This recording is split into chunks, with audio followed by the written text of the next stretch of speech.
It is the Awesemo MLB Strategy Show coming right out of the weekend, and a pretty fun weekend it was. I know, Adam, you had a good time. You went over to the golf tournament yesterday, maybe one of the most fun sporting events I've ever bet on. So how was the experience for you? It was a blast. I had a lot of fun. DraftKings did a really, really good job setting that up. So shout out to them. And yeah, it was just a great time. Hung out, ate good food, free drinks, got really, really good views of the 13th and 14th, and then got to run back and forth between 17 and 18 for 2 hours. Yeah, the most cardio you've gotten in how long? Oh, really long time. My story, kind of a quick one about the event yesterday. So I had an outright bet on Patrick Cantlay. I gave up on it so many times during the day today. It seemed totally dead. Also, I watched with my dad because he likes to watch golf tournaments if it's pretty competitive, and I bet on it. I usually watch with him on Sundays, and it's kind of a fun thing. It gives us both somebody to root for. He asked me who I bet on. We root for them together. So Cantlay ends up winning. I won. I had him 30-1. So ended up winning not like a crazy amount of money, but a couple $1,000s on it. And that night, then I'd eaten an edible, and I'm sitting in my room, and I was just thinking about the golf tournament, how I watched with my dad, and it just stuck in my head that at one point during, he said his lips were dry, and he was out of lip chat. So just me in the state of it, I'm like, I'm going to do something nice for my dad. I'm going to go online. I'm going to order him lip chat. So I go to walgreens.com and I see that there's free shipping if you spend at least $35. I'm like, oh, all right, I might as well do that. So I ended up buying like 25 things of lip chat and just overnighted it to my dad today. So he's going to be confused when he sees that today. But that is thank you, Patrick Cantlay, for winning, because now my dad will have well-moistured lips. There it is. That's the excitement of Patrick Cantlay winning. The highlight of the event for me was that at night. So Dad gets to open 25 things of lip chat. Absolutely, he's gonna be very confused when he sees that today. But that is there it is. Patrick Cantlay with the win, and one I certainly didn't think he was going to win, but maybe the best putting I've ever seen. He was just drilling 25-footer after 25-footer. But that aside, we have a 9-game baseball slate to talk about today, and a lot of pretty interesting pitching options. Starting right off the bat, Zach Wheeler on the road in Washington. It's really hard to not look at Wheeler as a top pitcher on this slate because the Philadelphia Phillies going in Washington. Wheeler overall was good last game. The fantasy results were a little lacking just because they left him in the game for way longer than they should have. But that aside, he ended up striking out a whole bunch of guys. That was a little bit of a concern for me heading into last game, just because we had seen his strikeout rate kind of dissipate a little bit in the second half of the season. This matchup now against Washington, I'm pretty surprised that Wheeler's not a little bit higher on today. Yeah, I think it's still a situation where I'm going to treat Wheeler like he's a really good pitcher. He's been really good overall this season. 29% strikeout percentage, 2.77 xFIP. Good matchup here against the Nats. Only a 3.9 implied run total. Actually a little bit higher than I would think, than I expected it to be, but still relatively low. So only 10K on Wheeler. I'm with you. Just going right back to him here. Yeah, and then I think really the question becomes, you compare him to some of the other guys at the top of the pricing range. There's Corbin Burnes, there's Robbie Ray, and I think I might feel best about Zach Wheeler of all three of those guys, and he's picking up the least amount of ownership of those three. So price tag's all about the same. Burnes 10-2, pitching in San Francisco. I like the matchup for Wheeler a lot better. Robbie Ray, I get he's been really good as of late, but I still don't totally trust Robbie Ray relative to guys like Corbin Burnes and Zach Wheeler. So for that reason, Zach Wheeler for me is a pretty high priority cash game play. I'll ask you, amongst these three guys at the top, Zach Wheeler, would he be somebody you're looking at for cash games relative to the other three or two? Yeah, I don't think I have like a really strong preference between the three, because I think Burnes is the best pitcher, but he also has the worst matchup. Ray has been really, really good all season. I think I would lean towards him over Wheeler in cash just because he is $300 less expensive. Baltimore does have the lowest implied run total. He's, really good. He's got a higher strikeout percentage than Wheeler this year. So I think I would lean Ray, but again, I think it's a really, really close, it's a close call. Like if I play against people in cash and they have Wheeler instead of Ray, it's definitely not gonna be a spot where I look and I'm just like, oh, wow, like I need to play this person more often. It'll kind of be like, yeah, okay, we slightly disagree. Yeah, and then over on FanDuel, it's kind of weird because FanDuel, Wheeler's 19.4% projected ownership right now compared to 4.4% for Corbin Burnes, whereas on DraftKings, Burnes is actually more popular. The price tag's about the same, but I don't know that $1,000 should mean that big of a dip in ownership. On the other side with Washington, no reason to get to them in this spot, I don't think. But what do you make of Josiah Gray, a pitcher we've talked about a little bit, highly regarded prospect? He was the key piece that Washington got back in the Max Scherzer and Trey Turner deal. But the matchup against Philly, somewhat difficult. We've seen a lot of variance for Gray. Is he somebody you're looking at in GPPs today? I don't really like the price tag on him. Like, that's the biggest concern for me. Because like you said, you have seen a lot of variance. You've seen him struggle a bit, 2.5 home runs per 9, 4.74 xFIP. The strikeout stuff's been good. He's at 26.1% so far, but especially in a relatively difficult matchup against the Phillies, it seems like he should probably be closer to, 7,800, 8K as opposed to 8,800. He's getting no ownership right now. He does have a 9% chance of being a top 2 pitcher. So if you need a low owned pitcher because you're, playing popular bats or whatever, I think the upside's at least there, but I do think he's a bit overpriced. Also pay attention to the Philadelphia lineup. JT Realmuto questionable for this game. You're already missing Hoskins. McCutchen, not sure if he's on the injured list or just hasn't been playing, but may or may not be in the lineup. So you could get a watered down Phillies lineup that makes it a little bit more appealing for Gray. Yeah, and once again, that will remain to be seen. As for Josiah Gray, in terms of his current projected ownership early in the day, very, very low, only 1%. The price tag from an 8,100 on DK is maybe a little steeper than I'm normally looking to pay for him, but only 1% projected ownership. That's going to hold through lock. Oh, by the way, that was a FanDuel only project for 1% ownership. Josiah Gray also only 1% projected ownership, but at 8,800, if he's actually going to be 1% owned, he should be owned more than that. So it's all going to depend on ownership from if he actually ends up picking up ownership later in the day. Then he's going to become somebody who's a little less appealing. But on the other side, in terms of a Philly stack, what are you going to make of them? Or is it something you just need to know more info in terms of who's going to be in or out of the lineup? Yeah, I mean, it definitely matters to me who's in the lineup, because I think whenever Realmuto is in the lineup, it pulls the Phillies up a little bit, because not only is he one of their best hitters, but he also covers really the weakest position on the slate. So it always makes their stacks look a little bit more appealing. If you have Andrew Knapp in there instead of Realmuto, it doesn't make them look quite as good, but the pricing will still be pretty favorable. Brad Miller at 3,600, he's got a lot of power from the left side. You've had Herrera leading off. He's 3,900, certainly willing to pay for Segura and Harper. And if he's in the lineup, Realmuto. So I think the Phillies are in a high upside spot. Like we said, Gray has good strikeout stuff, but he also has an elevated walk percentage. He gives up a lot of power.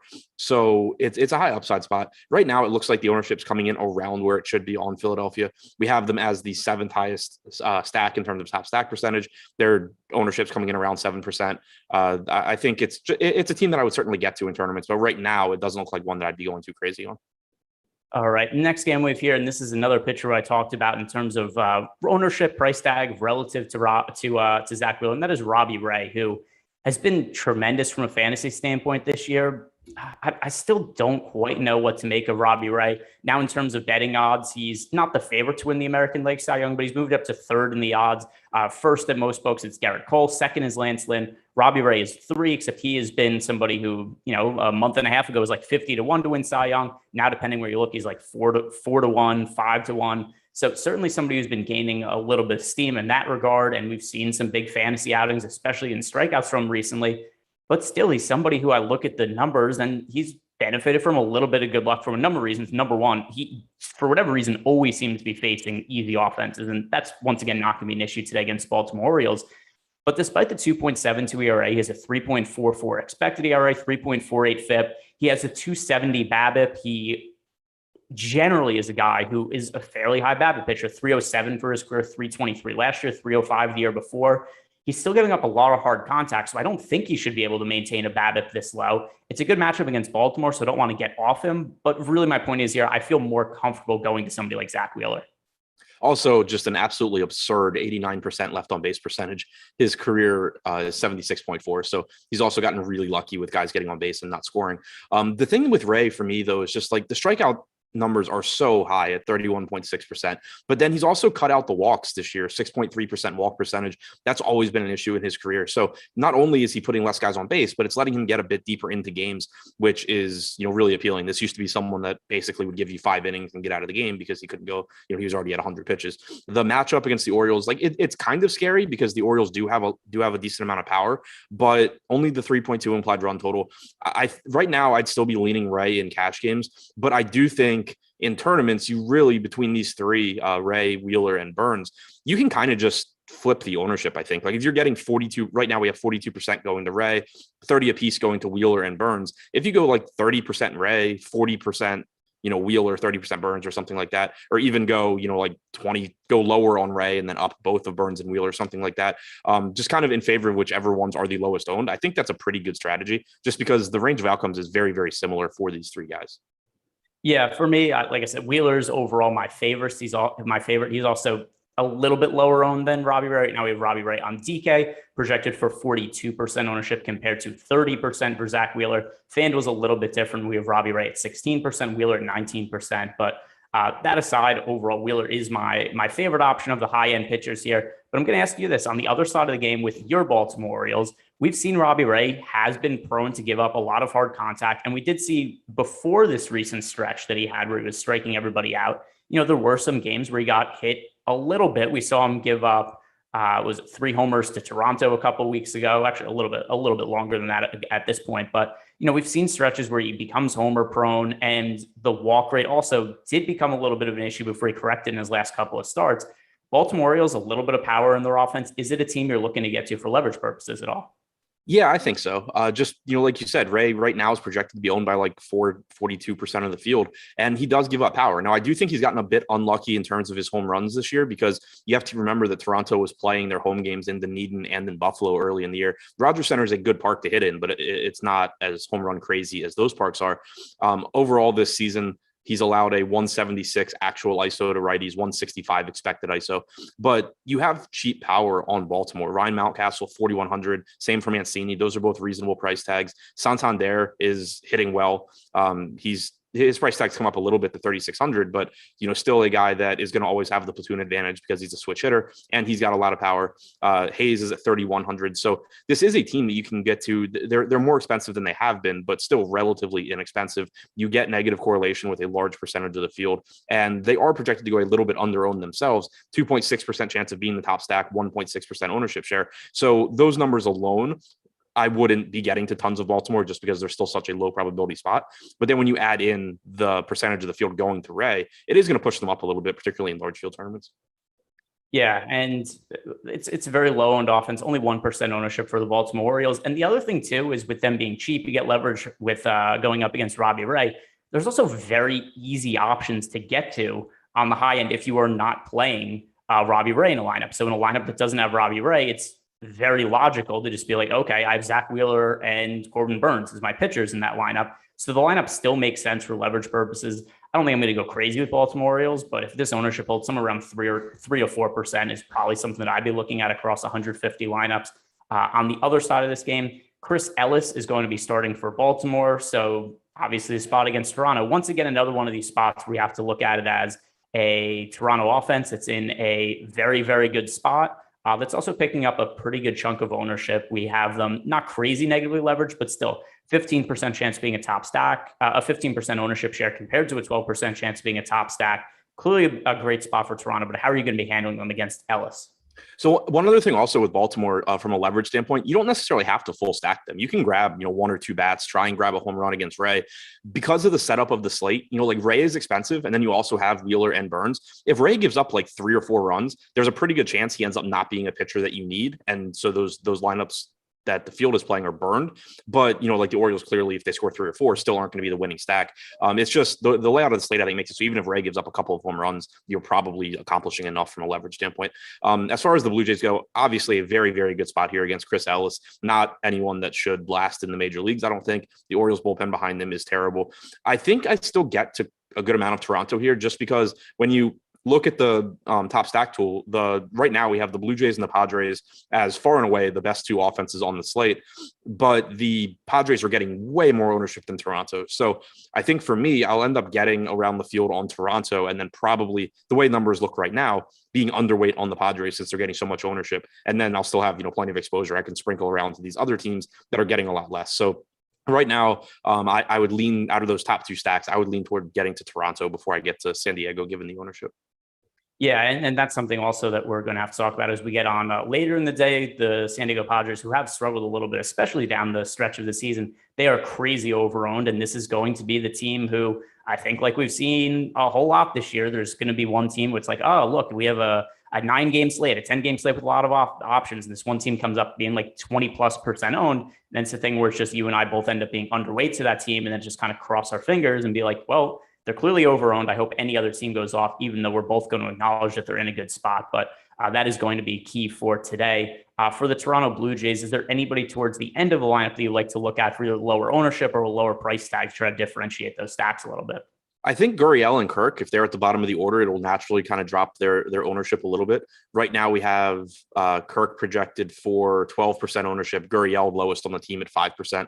Gurriel's got power. He's always someone I like using if he's in the lineup and getting low ownership to kind of differentiate. All right. The next game we have here to look at, it is the Tampa Bay Rays at home against the Boston Red Sox. And the Red Sox have kind of fallen out of the division race a little bit, although they could get back into it if they make some noise, maybe sweep the Rays in this spot. But from the Tampa Bay side of the game, we have one of the more unpredictable pitchers on the roster on the mound. It's Luis Patino, young starting pitcher, one of the best overall pitching prospects in the game. Great arm, terrific stuff.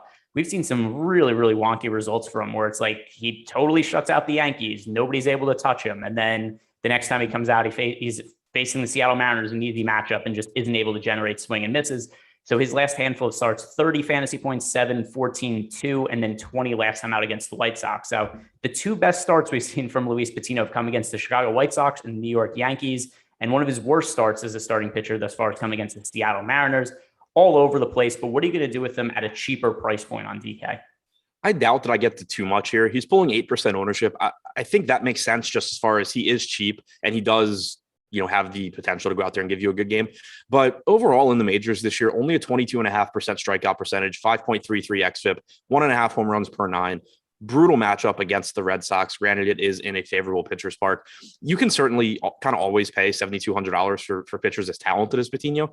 I just don't think it's going to be that necessary on this slate. We've got plenty of cheap hitter pricing once again. You have those three pitchers at the top that we already talked about, but then you have German Marquez against Texas. Even on the other side of this game, you have Nick Pivetta at $400 less expensive. He's a very volatile option as well, but I think you actually get more strikeouts out of the Tampa Bay lineup than you do the Boston lineup. So if I'm going to roll the dice and take a risk on a cheap pitcher here, I think I actually lean toward Pivetta. Granted, he is getting twice the ownership. Yeah, it's I think my inclination is I'm probably not going to be on either of them. I don't think that you're necessarily advocating for Nick Pivetta either, but just more so that if you had to pick one, it would be Pivetta. To me, though, if I'm rostering an offense, I'm more inclined to go to Boston just because Patino, we've seen such a wide range of outcomes on him. Whereas, like, sure, he's really unhittable sometimes, and then he just gets like smashed by the Mariners. We also saw him give up a couple home runs when he faced, I think it was Cleveland. So the Boston Red Sox, we know what kind of powers in that offense. The matchup in Tampa Bay, pitcher's park, so that's less than ideal. But still, we look at Boston as a team today, only picking up 1.7% ownership. They're one of the most positively leveraged stacks. They are a little expensive, but is it a team you think you'll be willing to get to? I like the offense in this game in general. Both pitchers are getting some ownership, not crazy amounts that are going to like automatically drive you to the other team. But both of these offenses have tons and tons of upside, lots of power. The park's not great. That's, like the one thing working against them. But Pivetta for the season has allowed 1.38 home runs per 9. Like I'd said before, Patino 1.54 home runs per 9. Lots of power in the Boston lineup. They only have a 4 implied run total, but this is just the team. It's one of those teams where I think when they're on and or the other pitcher is off, the upside is just so high regardless of what the implied run total is because they have so many good hitters in their lineup. Same thing goes for Tampa Bay, both in pretty similar spots here where, the park's not great. They don't have the best matchup, but they are facing a volatile pitcher. Both teams projected for about 2% ownership on DraftKings with a 5 to 6% chance of being a top stack. I really like getting to both of these teams as long as they're not getting ownership. Yeah, and I think that's the key here. It's not that I don't think either of these pitchers are bad. I think they're kind of highly volatile pitchers who are overall okay. Luis Patino being good with, I think he could be an ace in a couple of years. He's just not quite there yet. He's also, really, really young with good stuff. But the key here is both these offenses project for sub 2% ownership. And we have both these teams with 5.8% chance of being the top scoring team in the Rays, 5% for Boston. So these do look like two fairly under-owned offenses. We know there's a lot of power in the offense. And the other thing to consider with this slate too is there are so many positively leveraged offenses because the Padres are so overowned. So when you have one team in the Padres that are picking up, 26% ownership as a team on DK, and then on FanDuel, they are also going to be really popular, picking up 17% ownership as a team. just because of that, almost every other team that's kind of priced around them ends up becoming a positively leveraged stack because they aren't the San Diego Padres. So at least as the ownership stands now, I probably wouldn't really be on the Padres at all as a stack. I'd be looking to differentiate getting to teams like Boston and Tampa Bay just based on what the ownership is. Yeah, that's how I see it as well. Like clearly a lower probability spot, but I just think the payoffs are better given the ownership. And it's not like these teams are, you're not talking about like the Tigers or the Orioles or something where it's just like, oh yeah, it's really unlikely that, they go for 8+ runs. I mean, these teams just have so much power throughout their lineups. All right. The next game here to get to, it is Herman Marquez on the mound against the Texas Rangers. And we kind of lucked out with Marquez in his last start because if you remember, he had a start that he was scheduled to go against the Cubs. You and I both liked him quite a bit. And then because of rain, it got pushed back. I would have been really high on Marquez had he ended up pitching that day. Instead, he ends up pitching the next day, doubleheader. He ends up not being on the slate, if I remember correctly. And he sucked in a spot that you and I both would have been pretty high on him. He has what should have been a really easy matchup against the Cubs. Somehow ends up scoring negative fantasy points in that matchup. So we've seen kind of up and down outings from Herman Marquez this year, but considering he makes half his starts at Coors Field, that's really not to be unexpected. But he's going to be very popular today. People going right back to the well with Marquez. Another favorable spot against Texas. Do you think he bounces back? Yeah, I like Marquez here. It's another good spot, like you said, against the Rangers. Kind of surprised they have a 4 implied run total. But Marquez is just overall a really good pitcher. Like he struck out 25% of hitters, 0.9 home runs per 9, 3.44 xFIP overall this season, including his games in Coors. Outside of Coors, he has a 26.4% strikeout percentage. His walk percentage is 2 points lower than at home, 3.34 xFIP. He's just a really good pitcher in a good spot against Texas. I think the price tag is very fair at 8,500 as well. Yeah, and then on the other side with Texas, given all the ownership going to Marquez, I don't know that full 5-man stacks is something I'm going to want to do. They only have a 2.9% chance being top scoring team on the slate, so very low probability offense. However, is this a team that for one-offs might make sense to you just because of the amount of ownership that's on Marquez? And then we have seen him struggle a little bit recently. I think you can always go to a cheap Garcia or Nate Lowe just because they are pretty good hitters. I don't think I get to a whole lot of full out Texas stacks here, even though Marquez is popular, just because they are really, really bad. Yeah, we do have a lot of value here though also. So one thing that does kind of stand out about our top stack school is we have a 20.7% chance for the Texas Rangers to be the top value stack of the day, which by the in itself is not enough for me to get to them as a 5-man stack against Marquez. But some of these individual hitters, like you mentioned, we have Adolis Garcia 3,400, Nate Lowe 2,900.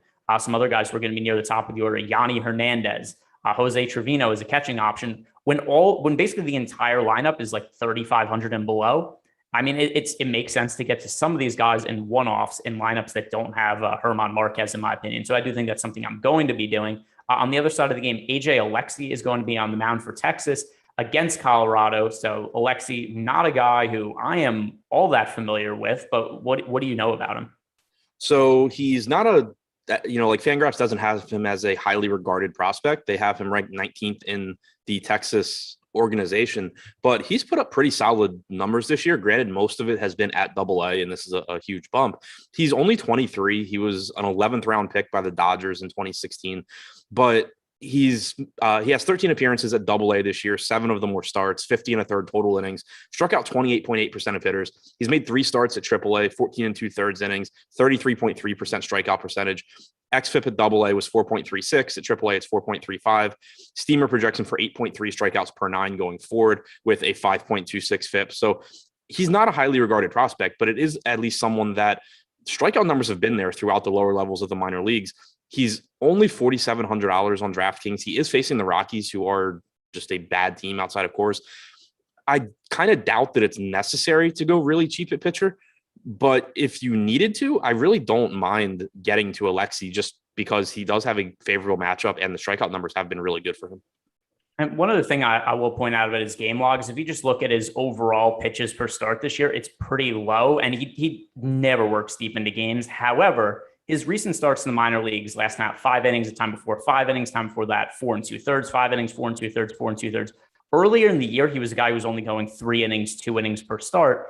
Now that he seems that he's more consistently going in like that 4 to 5 inning range, if you absolutely need to save salary at pitching, which I'm not sure that's going to be the case today, I wouldn't mind getting to a couple of lineups with AJ Alexi. I don't know that it's like both of us said, I don't know if it's something we're going to need to do, but of any pitchers priced, I mean, there's nobody in this price range, but I'll say anybody sub 7K, I think he'd be my first choice. Yeah, that's where I'm at. Like, I don't really think we need to get down there, but like, I would rather play him than Chris Ellis. I would rather play him than Tyler Gilbert, even though he no hit the Padres the last time he faced them. I'd rather play him than I don't know how stretched out is Paddock. He's 5,600. I assume not much. I'm going to look at his. I'll look at his rehab. So what we've seen from him in the minor leagues and how many innings he's been going. Say 5, about the same. His last few minor league starts have all been 5 innings. Yeah. So I mean, oh no, never mind. Those are that was from before the injury. Yeah. So like I think Alexi, assuming that Paddock isn't going deep into this game. Yeah, he didn't make any rehab starts. So I think Alexi is just the guy that you go to if you're saving money, which again, I don't know how necessary it is, but if you need to do it, I think Alexi is the guy. You know what threw me off about Paddock is when you go to his minor league starts, the last time he was in the minor leagues back in 2018, it's the same dates as it was now.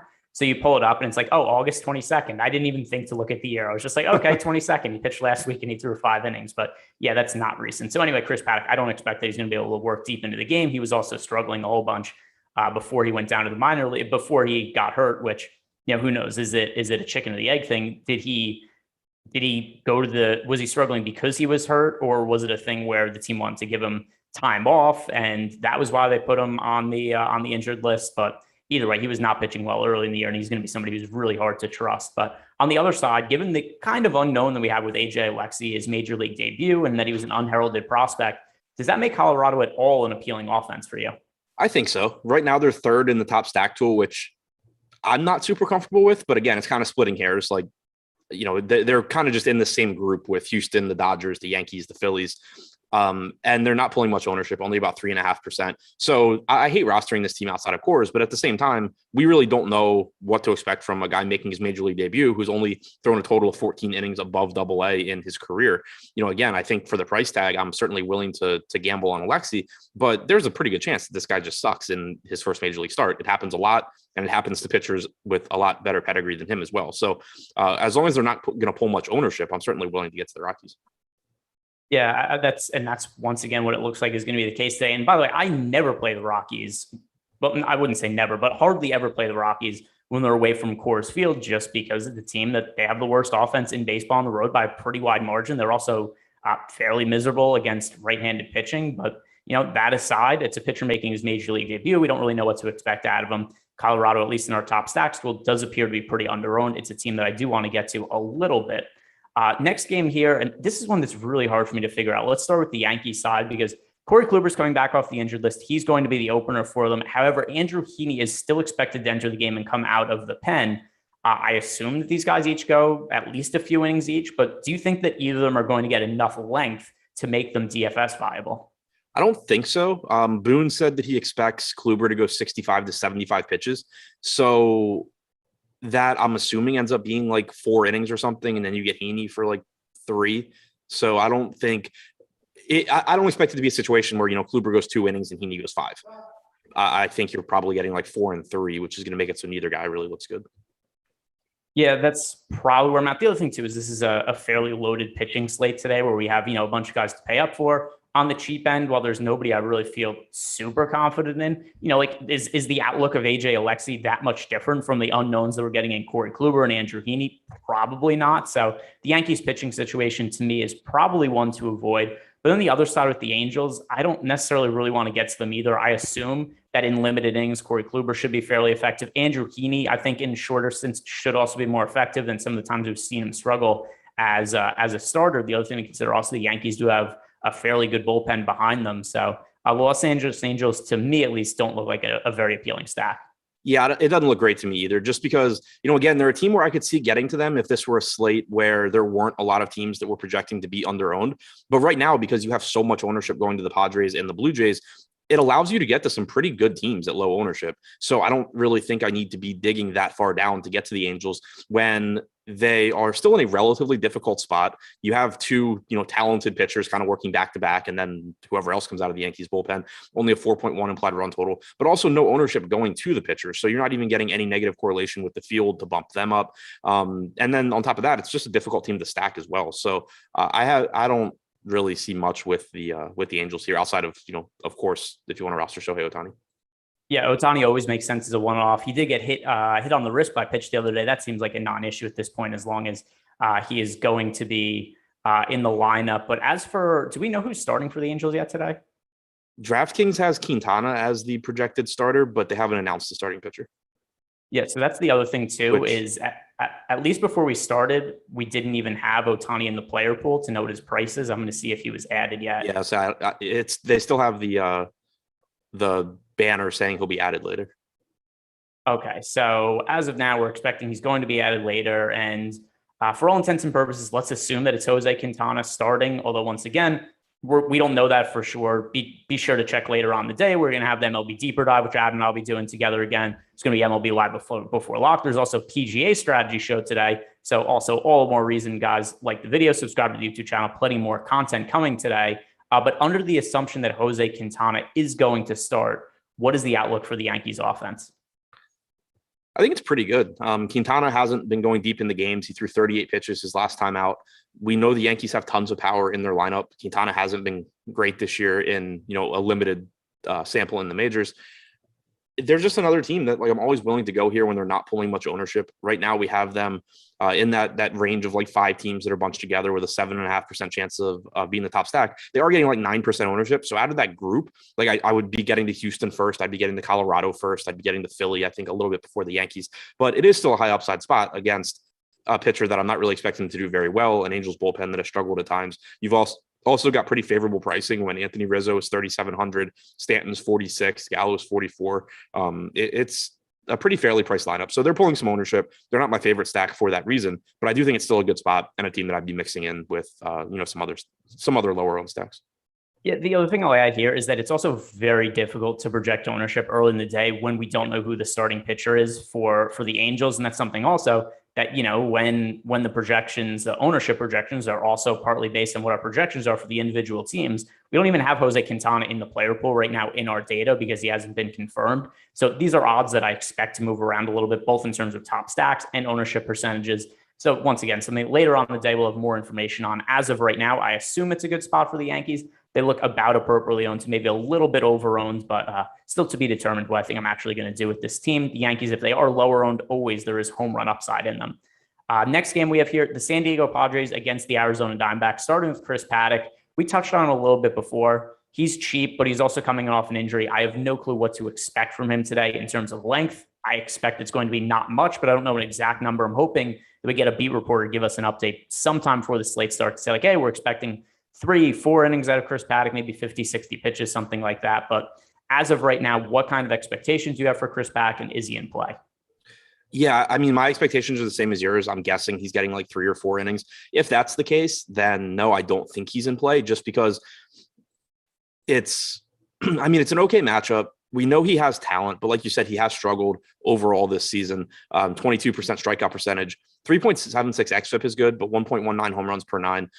Just kind of he's been weird. His numbers overall are okay, but then he's just had so many just bad starts. I really don't know what to expect of him. If we get word that he's limited to 3 or 4 innings, I probably just use Alexi when I need to go to cheap pitching, because I think there's just a better chance where if Alexi is pitching well, maybe he gets you 5 or 6 innings. Whereas if they are limiting Paddack to 3 or 4, he's kind of just capped on what he can do.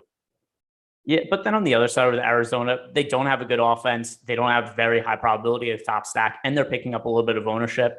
Getting even with the field with them, whatever, that's fine. But if you're just somebody who's playing, I know we have in the YouTube chat right now, everyone hates Chris, saying that he only plays one lineup and kind of wants to know who to roster. So look at a team like the Arizona Diamondbacks if you're playing one lineup or something like that, Arizona is not a team I would consider. I'd have to be playing a lot of lineups before I even think about getting stacks of them. Yeah, same here. They're another team where if this slate shaped up differently, or if ownership drastically changes between now and lock, there is some appeal because we really just have no idea what Chris Paddock's going to look like. But there's so many good teams in good spots that are not pulling ownership right now that they're going to take up a lot of my exposure before I get even 150 lineups before I start getting to Arizona. And like you said, certainly not a team I'd be looking at with my one lineup. Yeah. So for me, Arizona, I might not even end up getting to them at all. There's a bunch of teams that are very underowned on this slate that I'm going to be trying to prioritize. Ultimately, Arizona, not one of those teams. But now we have to talk about the real overarching big story of the slate for us when it comes to ownership. Tyler Gilbert on the mound for Arizona going up against the Padres. And it's funny because Tyler Gilbert, the last time we saw him pitch against San Diego, that was the game. I'm pretty sure that he had the no-hitter, and Tyler Gilbert, his major league debut against San Diego. By the way, maybe one of the worst no-hitters that I've ever seen. He went 9 innings, five strikeouts, 3 walks. Overall, his expected ERA for the game was like nearly 5, but he ends up walking away with a no-hitter in that spot. So overall, it was a pretty wild major league debut. You would think that would be something that would ring in the minds of DFS players. However, San Diego is picking up so much ownership today. We talked about it a little before. 26% projected ownership as a team on DK, over on FanDuel, 18%. With all that considered, what are you going to be doing with the Padres?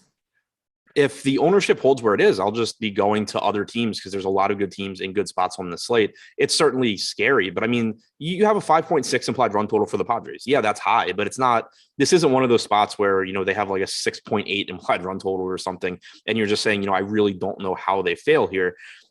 Gilbert hasn't been great. If you look at his, actual like underlying numbers, he's had some success in terms of his results, but 14.9% strikeout percentage as a starter so far, 9.5% walk percentage, 5.41 xFIP. I still think he comes down to earth pretty hard as he gets more starts under his belt. The Padres are certainly a difficult matchup, but I just don't think, like, even though we have them with the highest top stack percentage on the slate at 14%, they're pulling 26% aggregate ownership right now. That's nearly double the ownership that Toronto is getting. Toronto getting, with about an 85% chance of being 85% of San Diego's chances of being the top stack. So too much ownership going there. You have San Diego being like 1.7 times as likely to be the top stack as a team like Colorado or Houston, but pulling 10 to 20 times the ownership. Right now, it's just, I think you make more money by hoping the Padres aren't the highest scoring team tonight and just moving on to tomorrow if they are. Yeah, and just because we have a lot of guys in the YouTube chat right now who are talking about 3 entry max, talking about single entries, the Padres are going to be ridiculously popular if this ownership holds in single entry and 3 entry max. There's nobody on this team that I'd want to be playing in a single entry type situation because that is, a lot of these guys we're going to be seeing like 30, 40% owned in those types of contests, as is right now. And generally the ownership projections are geared towards max multi-entry, and the chalk generally tends to be higher owned in single entry contests. You look at the individually owned hitters in this team, the least popular hitter right now in the Padres lineup is Will Myers at 24% projected ownership. Well, actually, Tommy Pham at 16.5, except it's kind of unknown if he's going to be in the lineup or not. But this team is so popular. Single entry, I think the easiest way to differentiate, stack anybody other than the Padres and don't even use them as one-offs. Yeah. In single entry and 3 max, based on the numbers we have, right now, the teams that basically would be popping up for me as ones that I would choose from stack wise would be Toronto, Colorado, Houston, Philly, Tampa, Boston. Like I would be grabbing 3 of those teams in 3 max and then one of them obviously in single entry. Yeah, the answer for me with the ownership is right now would be Houston. Houston's also a team I've been stacking a whole bunch over the last few slates because for whatever reason, nobody wants to roster the Houston Astros anymore. Like they finally get everybody healthy. Alex Bregman's back. The pricing has been, in my opinion, too cheap on the Houston Astros recently. And still people are like, no, I'm not going to stack the Houston Astros. So this is another slate to me where I'm going to be very high on Houston. They are my favorite stack on the slate, but more on them later. As for one final thought on the San Diego Padres, like I said, the individual ownership on all of these players is so high. There's nobody that I could get to individually and do that thing we like to do that we talk about with popular stacks, trying to roster somebody towards the end of the lineup who's cheaper or less popular to differentiate the stack. That does not exist on San Diego Padres today. So I just want to ask you, in terms of one-offs, how are you going to be handling them outside of stacks of the Padres? I don't think I'll get around the field on like any of these guys, but it does come back to, it's all the total ownership of your lineup. So for example, we talked about the Rays and Red Sox getting, aggregate 1 to 2% ownership, basically nobody playing them. If you stack a team like that, and then you have the money for Fernando Tatis, there's no real reason not to play Fernando Tatis in that lineup. The kind of when we're saying, like when I say I'm expecting to be underweight in tournaments, what I'm really saying is that when I choose my best 150 lineups to play, I just don't think I have enough. Like there's not going to be enough of those low owned lineups that have Tatis to get pushed up to the top that I end up having 25% in my 150 is kind of what I'm saying in a short way. So like Tatis, certainly a great play. Machado, a great play.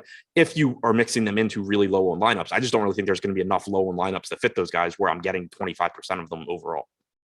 Yeah, and it's very rare that I'm going to be playing a baseball slate anyway, and there's a bunch of individual hitters that I'm getting to like 30-40% of the time, and that's where all these Padres are going to be in single entry anyway. So we'll see where this ownership comes. I do have to say that if I had to guess whether the ownership on this team is going to be higher or lower by the time we get to lock, I'm going to assume lower just because it can't get any higher. This is a big slate. They're typically not teams that are this popular on a 9-game slate, especially when there are good options. So it's definitely curious at least to see the amount of ownership that's going to them. Now, the next game we have here on the slate, it is the Milwaukee Brewers against the San Francisco Giants. I have a little bit of bias towards Corbin Burnes. Number one, he's been really good this year. Number two, I bet on him to win Cy Young before the year. Number one, because I thought he was going to be really good this year. And then number two, I just thought that he was a good value. So maybe that's maybe a little bit more biased towards Corbin Burnes than I should have been for a lot of the season. But I'm starting to get a little concerned. His strikeout numbers in recent games have definitely been down a little bit. He's only struck out more than 6 hitters once in his last 6 starts. It is a tough matchup against San Francisco. He's certainly going to be in my player pool, but I don't have quite the same confidence in Corbin Burnes that I had a couple of weeks ago. So I'll ask you, do you have any concerns with Corbin Burnes, and how are you going to be handling him today? I mean, my biggest concern is still that he's facing the Giants, which is a really difficult matchup. The results for the most part recently haven't been very good. Like you said, only 3 strikeouts against the Cardinals 2 starts ago, 5 strikeouts in 6 innings, but gave up 4 earned against the Reds last start. He hasn't been great overall lately, but I typically still just view, short-term struggles like that as kind of just, something that happens. And I'm still treating him like he's been the pitcher that he has for all season long. But it is still a tough matchup. His velocity, for what it's worth, also not that. Actually, it's up, if anything. He's averaged 96.8 miles an hour on his fastball this year. He was at 98.3, 97, 98 over his last 3 starts. Across the board, like his velocity still looks fine. So not concerned there. On his cutter, he's still averaging 95 miles an hour over his last few starts. So there's nothing that's really scaring me in that regard. I think the biggest thing is just, this matchup's still tough. So that's why I maybe am not quite as high on Burnes as I normally am, but still, he's been the best pitcher this year by a wide margin out of anyone on this slate. 2.42 xFIP, 34.4% strikeout percentage, 5% walk percentage. The Giants do only have a 3.5 implied run total. He's, the same price point as Wheeler and Ray. I had said it before that I think in tournaments, you kind of can just load up, like play more of whoever's lowest owned out of that group and do like the inverse of the field. In cash, though, I think I probably would be looking to get Burnes plus Ray as my first pairing. Yeah. So one of the things with Corbin Burnes for me, at least in relation to Zach Wheeler, I feel a lot better about Wheeler today. We've got Corbin Burnes is more expensive on DK, also a little bit more popular. I just like the matchup so much better for Zach Wheeler against Washington than Corbin Burnes against San Francisco. So that is what's going to have me lean towards Zach Wheeler. Obviously, Corbin Burnes is going to be my player pool. I don't have an issue with him, but if I'm playing somebody right around this spot, I feel better about Wheeler. I prefer to get to Wheeler in cash games, but if somebody feels differently, I'm not going to strongly argue against it. My biggest concern with Corbin Burnes is just as somebody who's really been pulling from him in recent starts because of the existing bets I have for him. His command has not been quite the same in the last couple of starts as it was early in the year. 5 walks in his last couple of starts. One was against the Padres. And then the last time out was, against the Cardinals. And then last time out against the Reds. And obviously, neither of them are pushover offenses, but it's not like they're crazy difficult matchups either. And certainly not as difficult as a matchup as the Giants. So I still want to get to Corbin Burnes. But if this is a spot where he's walking, 3-4 guys again, or it's a spot where he's getting behind in counts 3-1 a lot like he has been recently, that's going to be a concern for me going forward. And I do get a little bit concerned in terms of just overall pitchers. They didn't pitch at all last year. Or pitch limited innings last year. And now this year, with it being a full season, our guy's starting to get fatigued. Also, Corbin Burnes, we've never really seen him be a guy who goes out and throws massive innings in a season. So I think we could point to maybe fatigue being a little bit of the issue here. But once again, picking hairs, just really splitting hairs here, just to say that I kind of prefer Zach Wheeler to Corbin Burns. No issue getting to Corbin Burns. But on the other side, Johnny Cueto is going to be at home against the Milwaukee Brewers. Now, Cueto is not a pitcher I generally like for DFS purposes, but the Milwaukee Brewers, what do you make of them as a stack today? One other thing to your point on Burns with the command, over his last 6 starts, he has had a zone percentage, which is, the percentage of pitches that he's thrown in the strike zone, below his season average in 4 of those 6. So that does show up, that he's not working in the strike zone quite as much. So that is something that, I typically, if I'm trying to gauge fatigue, it's always something that's really difficult to quantify, but I typically look at velocity. I look at zone percentage. I look at first pitch strike percentage. First pitch strikes have more or less been there. But yeah, the zone percentage is down in a lot of those recent starts. So that is a little bit concerning. As far as Cueto and the Brewers go, the park is really good for pitching. Cueto, like you said, not someone I typically target very heavily. He's only struck out 20.5% of hitters this year, 4.11 xFIP. If you land in that $7,700 range and, just land on Cueto, that's fine, but certainly not someone that I would be looking to get too much of. As far as Milwaukee goes, don't love the matchup, don't love the park. They are also projected to be a little bit overowned right now, which is probably a result of the fact they're really cheap. Willy Adames' salary is down to $4,300, Wong at 38, Garcia at 38. So it's not a team I would anticipate getting a whole lot of right now. And one other thing I will add about this game is I know that earlier in the YouTube chat, Mike Campbell, who's regularly watching our shows, he had said that he didn't understand why the Giants were underdogs at home in this game.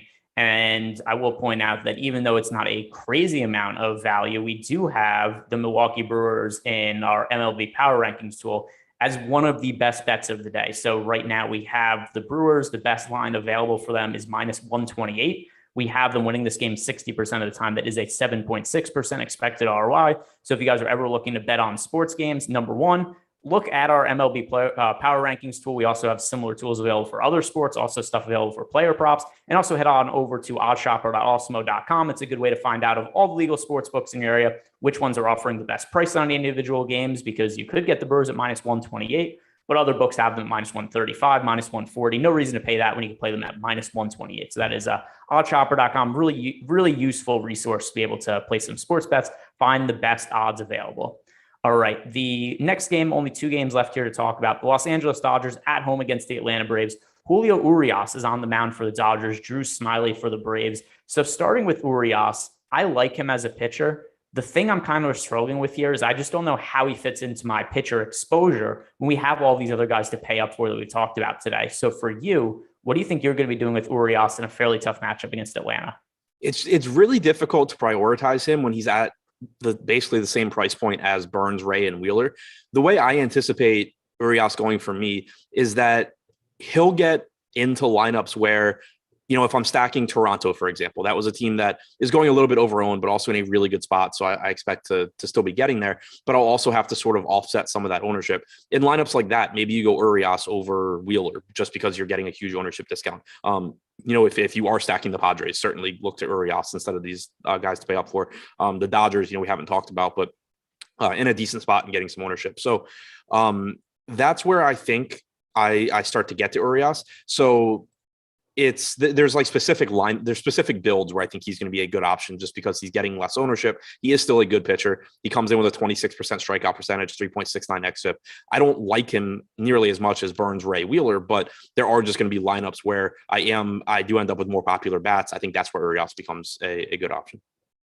Yeah, and we'll look at Julio Urias. Like you said, if you're going to be rostering, say, the San Diego Padres, if you're committed to playing the Padres in GPP, saying I'm making a 5-man Padres stack, which both of us are going to agree they're in a very good spot. But if you're making a 5-man Padres stack and you're playing Robbie Ray and German Marquez as the pitchers, that is going to be the most duped, most popular lineup combination that the field is going to be playing. That's something that's going to be really, really difficult to stand out or win a GPP with, because you're competing with so many thousands of entries.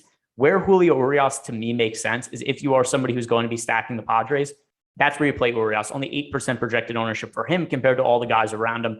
German Marquez, 33%. Wheeler, Burns, Ray, these guys are all north of 30%. So that's the situation where I think it makes sense to play Urias. But for me personally, I'm just not quite sure I'm going to be getting there. But on the other side, I'm not really dying to stack the Braves either.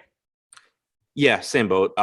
Especially because Urias isn't picking up ownership. Like we have a lot of upside in this Atlanta lineup, and actually some pretty favorable pricing. We've seen the price tag drop quite a bit on Albies to 4,800. Solera certainly gives you a ton of power at 3,700. But Urias not really pulling much ownership is pretty tough because he's one of the better pitchers on the slate. This isn't a slate where you kind of have to roster stacks against good pitching because there's plenty of bad pitching as well.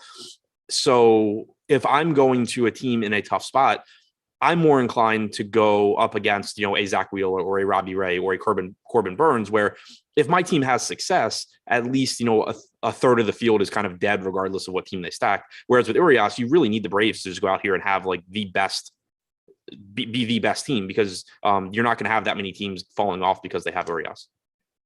Yeah, and then on the other side, kind of some curious pricing for the Los Angeles Dodgers, a team which we know how loaded the offense has been. But these guys, the last few slates, they've all been priced like over 5K. Not the case today. So we have, still substantial price tags, but Max Muncy now 4,800, Justin Turner 4,700, AJ Pollock down to 3,600, Chris Taylor 4,100. So the prices are better, but in turn, the ownership has gone way up. So the Dodgers, they are another team that looks pretty highly over-owned, 13.6% projected ownership compared to just the 7.3% chance of being a top stack. So I certainly like the Dodgers overall, but just the slight dip in pricing has led to too much ownership. Yeah, I agree. Like they're not so over-owned that I wouldn't be mixing them in with some lower-owned stacks. I do think that there is still upside here. They obviously have a lot of power in their lineup.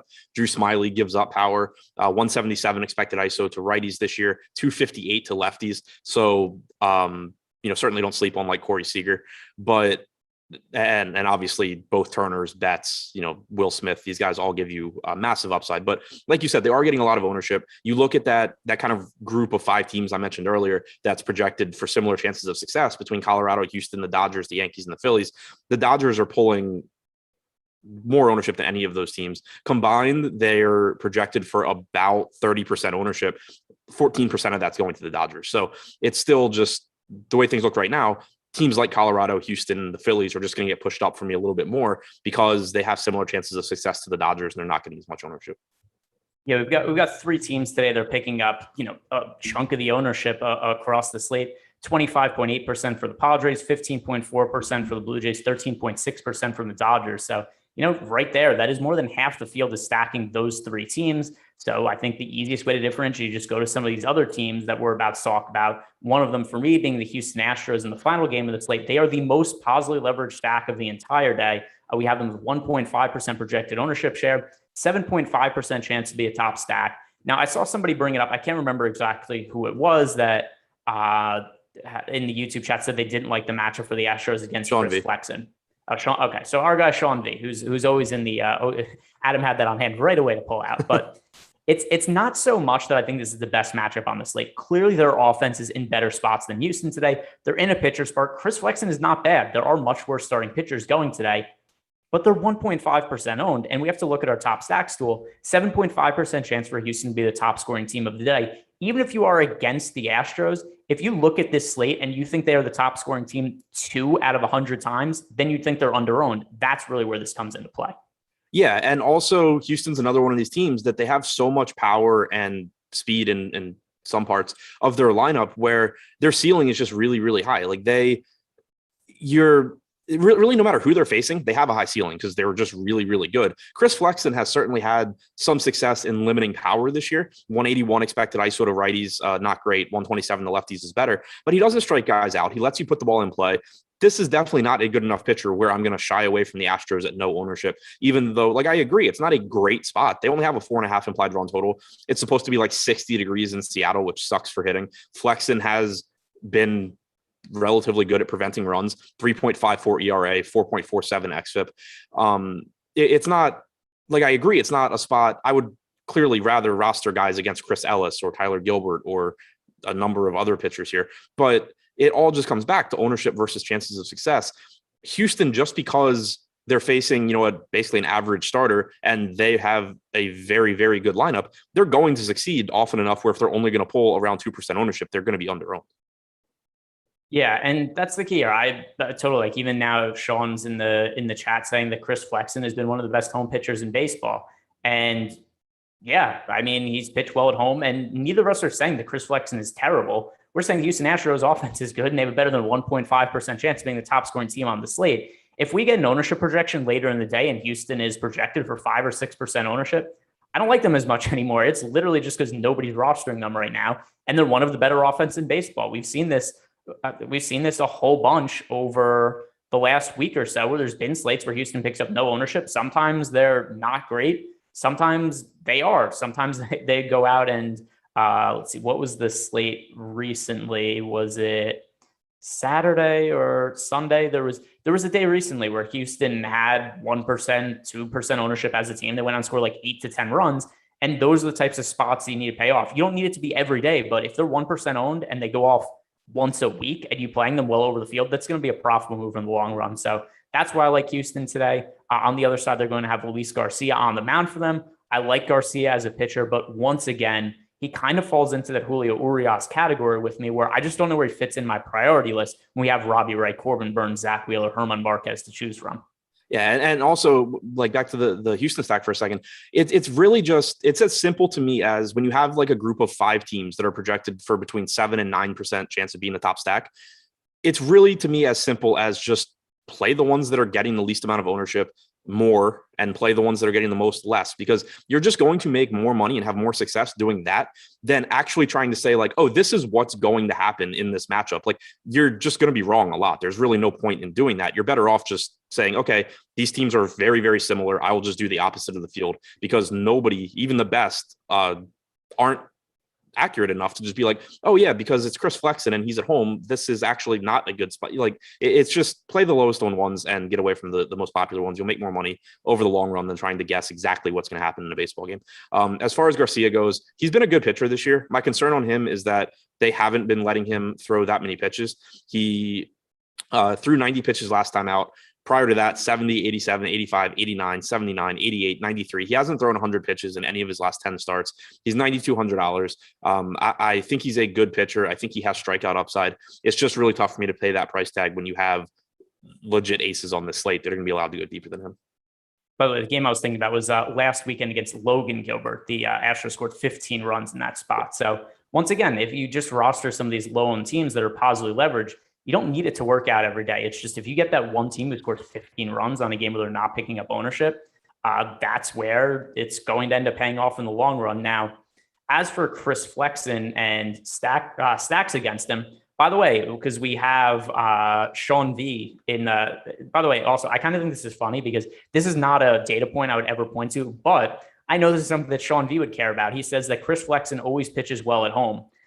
Chris Flexen, not his last home start, 2 home starts ago. Here were the results. It was against the Houston Astros. He pitched 4 innings, he gave up 7 runs.